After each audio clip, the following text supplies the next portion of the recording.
What superhero do you relate to most? I'm so curious. Why? Each of us has our own innate nuclear power. It's God-given. And yet we're all out here wondering, searching, forgetting, and suppressing. I know I was. It's okay. No judgments here. But I am going to get real. As a life and career coach, it's kind of my job. And you chose the show, so no one is forcing you. But the force is real. And the question I really want to ask is, what's your superpower? I'm Sharon Davenport. I've been called a real-life Wonder Woman. This show is designed to activate you alongside other superheroes. It's time that you arise, put your cape on, and fly.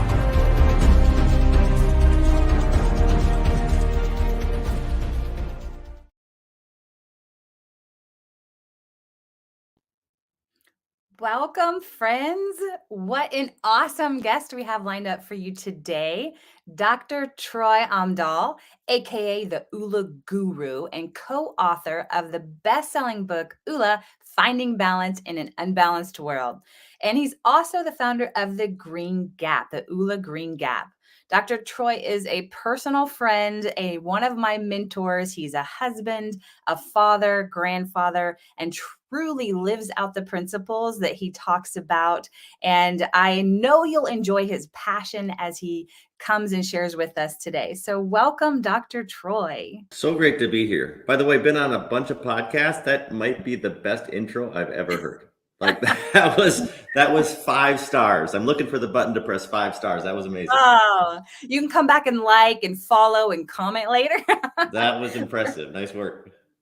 Thanks so much. Well, it's been fun doing this and sharing with our friends listening out there. And so, okay, we're going to dive right in here. The first question I love to ask all of our guests is, who is your favorite superhero and why? Like a superhero. That's a great question. I would have to say Iron Man. If you're talking about like true like Marvel or DC superheroes, Iron Man, just because I don't know, he's a cool guy. That's it. I have real superheroes in life that I'm kind of more a fan of. Yep. Okay, Just mentors, people that I go through seasons of superheroes. Where I am in life, where I just attach to people going through things and they kind of pull me through to the next level. That's kind of more of the superhero vibe I go for. I love it. It's funny, knowing you and you talking about Iron Man, Tony Stark, and just kind of I can see some semblances there. He has cool cars, he has cool gadgets, and yeah, he's kind of quirky. Yeah. There's a smart, intelligent, I love it. So, but yeah, you just hit on something I'd love to expand on a little bit more. You said that you have different superheroes of life that help get you through different seasons and times. So I'm curious, in your season that you're in right now, who would one of those people be, if you don't mind Well, sharing? I was just thinking about that when you asked the question. That's why I paused for a moment, because it was a great question. That I think of a superhero as someone who steps in for just a moment to help someone through a tough spot, right? To a challenge, like in a movie, like the big thing's coming and they pick up the car because it's going to land on them and they save them and then they can continue on with life.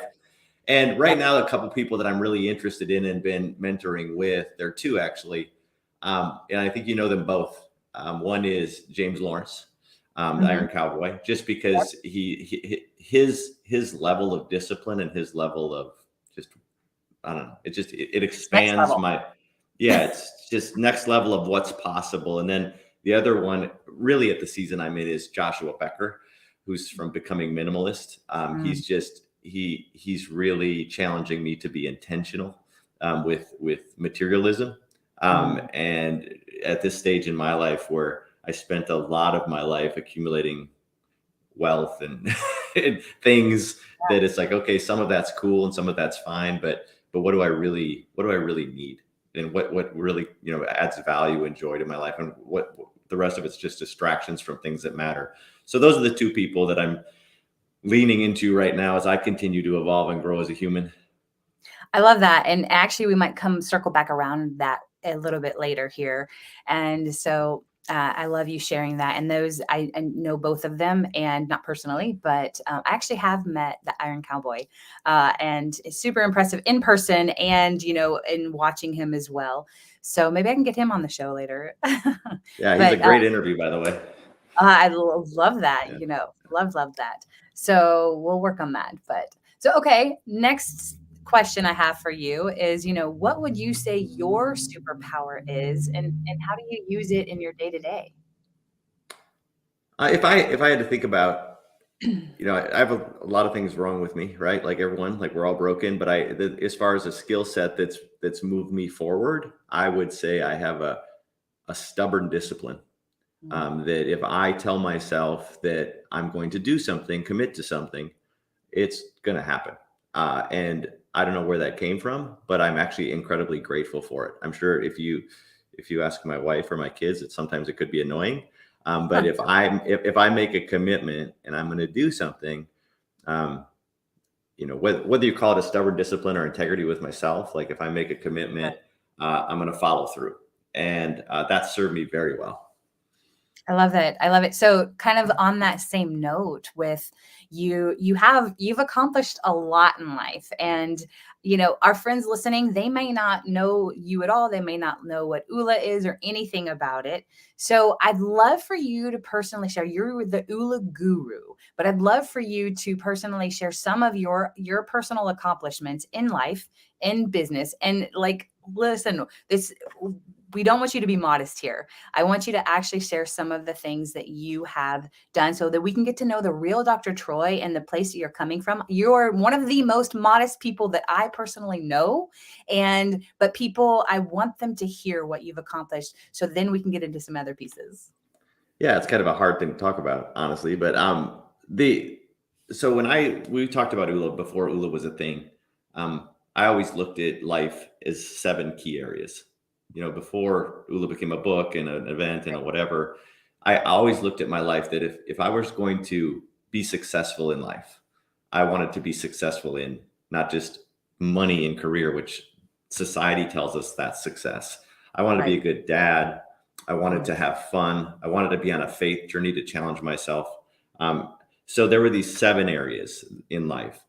And if I go, so talk about a stubborn discipline. When I set goals way back in the day, in the categories of fitness, finance, family, field, faith, friends, and fun, I would look at fitness at a time in my life when I was in my 30s and I don't know what the correct word is, chubby. Let's go husky. Let's go something. Yeah. I was unfit and I couldn't. I had 3 kids and I couldn't even jog. So I said, that stubborn discipline, I said, I'm gonna run to the mailbox and get the mail every day. And then I'm gonna run to the next light, and I'm gonna run around the corner. And I use that stubbornness to not being able to run to the mailbox in the spring to completing the Chicago Marathon in the fall to ultimately completing an Ironman. That's the stubborn discipline and I use that exact same stubborn discipline financially from being $755,000 in debt to retiring completely debt free and living off passive income at 42. Yes. Because I got a healthy level of disgust. This is kind of what it is like I get to a point in an area where my health was a healthy level of disgust and I changed it with stubborn discipline and action. My finances drove me crazy. A stress of being $755,000 in debt. This was a long time ago, the equivalent today of probably $2 million in debt. Right. And I just like a diesel truck up a mountain. Until I was debt free and I could retire off the passive income. And I could go category by category. Fun. I love travel. All of a sudden I said, I'm going to travel 50 countries and counting with my kids. Like we just saw the world. Businesses. I've started a bunch of businesses, sold a bunch of businesses. I've been, the funny thing is though, and I want your listeners to know this, like there's 2 authors in the book. It's me and a good buddy, Dave Braun. Yeah. And you use the term ULA guru. When we wrote the first book, that was tongue in cheek. Totally. It was just like almost an inside joke. Like basically all we did is took the highlights of my life, in the 7 areas. We took the very question you're asking me, like what have you done in the category of finance and in fun and in business and faith and all this. And we picked the highlights and, my buddy Dave then picked the low spots. Right. And the reality is, all of us could rewrite the book and be either person. I could go, thank goodness I didn't have to, but I could go and share all of my failures and all of my missteps in every category as well. And Dave could share his successes. Right. So I think all of us have wins, all of us have guru seasons, and all of us have what we call seeker seasons. And Hmm. yeah, I've been I've been really lucky. I've been blessed, but I also know I work for it. Yeah. But I'm also continuing to evolve Mm. because I put so much emphasis on the financial and business successes of things. And I did on my relationships too. So if you talk, it's not like when I was doing this ULA thing, even when I was working full time, I would take summers off. Now, could have Yeah. I made more money? Could have, absolutely. But I knew that that time with my young kids I'm never Mm. getting that back. Right. So my kids do not know a summer not at the lake, because Mm. my Love wife it. always said, if you spend a summer in northern Minnesota away from distractions with your kids, you're going to know your kids. Oh, yeah. So it's really consciously living. We say in ULA that society is living the world, like living life by default. And really what ULA is living life by design, like looking at you, who you are as an individual, the goals and interests that are unique to you, and drafting a blueprint for your life in the 7 key areas. Think of it like 7 pillars or 7 foundational cornerstones that you can build a life on. Like Yeah. just have a clear vision of what you want, and then take small steps toward them. That's where I think people stop, is like when I couldn't run to the mailbox, it's like run to the mailbox. I can do that. I can't even fathom a marathon at this point, but Right. I can maybe make it to the mailbox, you know, I love and I think that makes the big dreams possible. 100%. And I love, how you've lived that life by design. I love that you guys can hear more of his story and Dr. Dave's story in the book ULA, Finding Balance in an Unbalanced World. You go pick it up. There's it's in all the major bookstores. It's online, Amazon, and you guys can definitely, or you can reach out to me. I'd be happy to help get you a copy too as well. But I love this, and you guys, he's dropped so many amazing nuggets in there. Consciously living was another big piece. And, to see success in the areas, it's like taking that one step. I mean, to the mailbox. I mean, now we do seem to remember that mailbox was a little further away than typical It mailboxes. No, But it's in the country. It's up on a lake. But honestly, I think it's about 2/10 of a mile though, and okay. it is. I was probably, I don't remember. I was probably 30, and you just get in that habit, right? I remember picking a lane. Like I'm at 30. I'm going to go one way with my health or another. I'm going to say, Yeah. life is short. I'm going to just do what I want to do, or I'm going to make a commitment to my health. And that goes into the whole, why, because I wanted to participate with my kids. I didn't want to just be on a chair watching my kids live life. I want to be in it with them. 100%. And so it's such an interesting thing. And I think what I've done my whole life is spend as much time just thinking about life and planning about life and executing about life, rather than just waking up and doing life and going to bed and waking up and doing life again without any effort of like which direction. It's almost like if you got in your car and you just start driving, you start picking roads, because it's Mhm. downhill and you don't know where you're going to end up. You Right. just could, but if you wake up and go, no, I'm going there, even though I have to go on that dirt road and over that hill and it's going to be a little, I'm going there.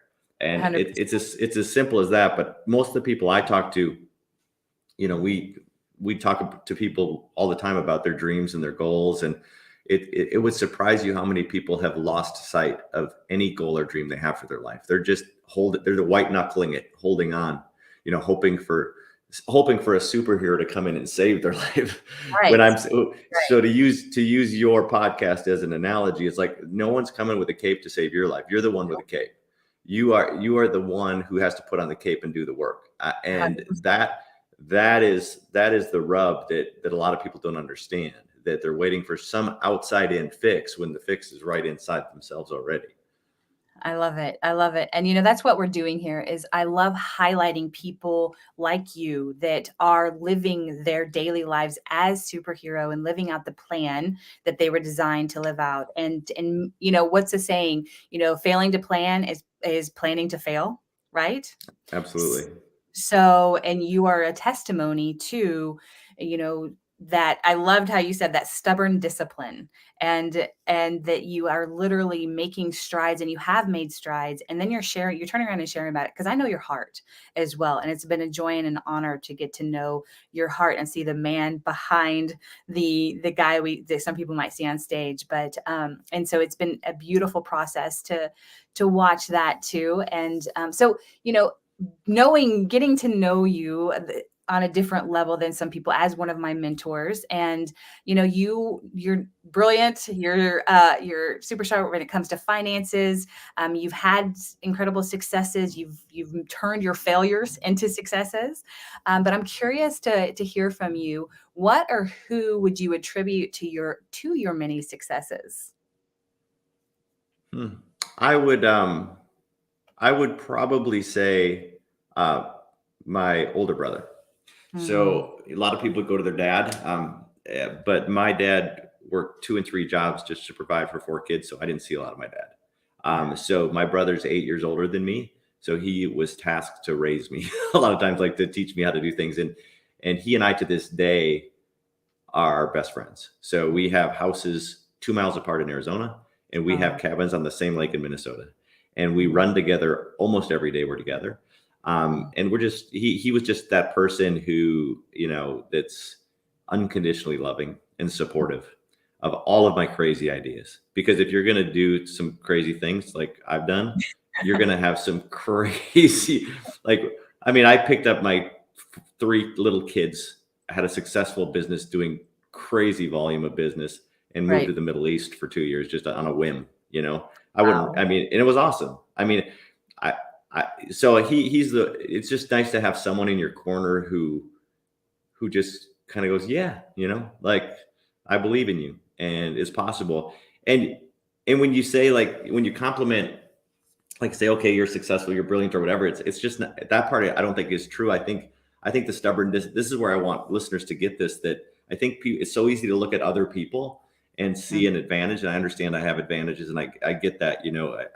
I get that it's not a completely level playing field, but I mhm, think people, because of that, short sell their own abilities, and mm, and they look at something big and they don't even see it's possible in their own life, and that's sad. yeah, And you don't have, again, using the marathon as an example, you don't have to run a marathon, you don't have to get a medal tomorrow, but maybe right. could you walk around the block, maybe could you just do something more than you did today. And if you Yeah. just think of it that way, of doing more than you did today and some towards something that's really deeply meaningful to you, that's Mhm. that is that's how you become brilliant, that's how you get results, that's how you make transformations, is just more than you did today towards something that's deeply meaningful. Love it. Absolutely. And just take that first step.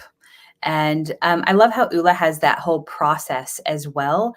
It's a foundational system to help people to take that first step, to start to see those results by little, that because every step adds up to bigger things, right? So I love it. I love it. So, with all that you have experienced in life, the highs, the lows, I'm just curious. You've had a lot of adventures, but what have you personally found to be like one of your greatest joys in life? Well, again, I'm evolving, like we're all evolving as humans. So I was in kind of an accomplishment season where I think travel was a big part of my life, where it's like Mm, experiencing culture, experiencing people, getting to know them through food and conversation and just experiences. I still love that. I still deeply do. Um, but I think I've learned that I just love the experience of evolving as a human. I love the mhm, experience of always being a humble student of how I can do life better. And not in a way that I feel bad about myself, in a way that keeps life exciting and keeps life passionate. mm, That so for me, it's not like one thing. If I had to pick one thing, I love travel. I love experiences. I love, sure, of course, family and sharing that with people I love. But I think I think this curiosity of always being curious and questioning, and a lot of people get really stubborn in their ways, like they just lock into a lane right, and they're right, not even open to, like, could life be different and could different be better. And Right. I'm just the opposite. I'm like, I always think life could be different and it's possible it could be better, even when it's great. Like, could Yeah. I could I do something or change something to make this we're here for such a short time. How could I make this experience more rich? Like lean into it even more to have more of an experience on the planet. And that's really what I'm all I'm I've like done a lot of things, and I've Right. ruled out a lot of things I don't like. But I Love have it. what you do in that process is you figure out kind of what you authentically like. So Yeah. that ongoing curiosity for how I could be a better husband, how I can be a better father, how I Mhm. can run a better business, how I can have more fun, how I could lean into my faith. I mean, looking at the 7 key areas, the 7 pillars, the 7 things of ULA, and just saying, okay, how can I do it better? And that's really fun for me because I'm accomplishment driven. If all those people who are like type A'ers out there that like, hey, like, is there a way that I could? Is there a concert I could go to? Is there a restaurant I could try? Is there a park I could hike? Is there something I could do to just add more richness to my day? It's so fun because you truly are living life to its fullest, uh, and it's such a fun joy to watch and to hear your stories. And I've only heard like a fraction of everything that you've accomplished, but it's very obvious that you have that curiosity spirit, and we're always supposed to stay curious, obviously. But yeah, so I'm curious, just for fun side note here, you love food and you love travel. I could ask you about your favorite place you've ever traveled to, and I know that'd probably be hard, but what was the craziest, wildest thing you've ever eaten just for fun? Oh my gosh. I try about everything. So I've eaten Asia's really bizarre for food. Hmm. So I've eaten some things in Asia that I don't even know what it was, but it was still moving. And it looked like it looked not like a fish and not like a bug, but something between a fish and a bug. I eventually, there's a good thing about being curious, and there's also wisdom. I eventually had to ratchet down because after getting sick, multiple times in foreign countries. But I'm a guy who loves a food truck. A lot. Right, right. In Asia, they're not food trucks. They're guys on scooters that have a little grill on the back of their scooter, and Oh they my go gosh. by and it smells amazing. Like I don't even know what it is, but I'm like, I'll take some of that, whatever that Right, is. right. But I've been punished a few times too Oh, by just but it's I don't know. I'm curious. Again, that is my nature. My wife like laughs at me because she's the mhm. opposite. Like it has to be, inspected by the USDA and have an expiration date. And if it's 5 minutes after the expiration date, she'll throw it away. But it is I don't Asia, Thailand is my favorite place, by the way. So of Ah, 50 some okay. countries, Thailand is my favorite place. Oh, very fun. Well, it's on my bucket list too, so I can't wait to visit as well, and love it. Well, kind of speaking of the accomplishments, the different things that you have done, but not focusing on that, obviously. You recently like sold your house, most of your belongings, and I know So I want to get into that just a little bit, and I know that you said right now Joshua Becker is somebody that you have really kind of learned from, and he's one of the people who's influencing your life at this time. But I'd love to hear a little bit more about how that's impacted you, your family, kind of the decision behind it, and so on. So please Yeah, share. it's weird. So this is an evolution of me, which you're obviously know me better than most people do because this isn't really public stuff. But what there's a story, and I don't know if it's true or not. I think it is about a guy and another guy. They were invited out to the Hamptons to go to a party, and Mhm. the old guy is a super famous author, like super famous author, like a household name author, done Mhm. really well in a 30-year writing career, was brought to this party by a friend, and they go to the Hamptons, it's a mega mansion, mega mansion. The guy with the mansion, late 20s, and Mhm. the house is ridiculous. And the guys at the party, the young guy who brought the author, kind of points to the owner of the house and go, "Look at that guy. He's 28, and look at his place, man. And you've been writing for 30 years, and look. I know your house. Look at this house." And Mhm. the wise old author kind of looks at his buddy and goes, "You know what I have that he'll never have?" And the guy looks at him and goes, "I have what?" And he goes, "Enough. I have enough." Oh, wow. And that's kind of where I am. Um, Yeah. in a year financially that I've done better than I've ever done. Mm, I went from a 8-car garage to a 2-car garage.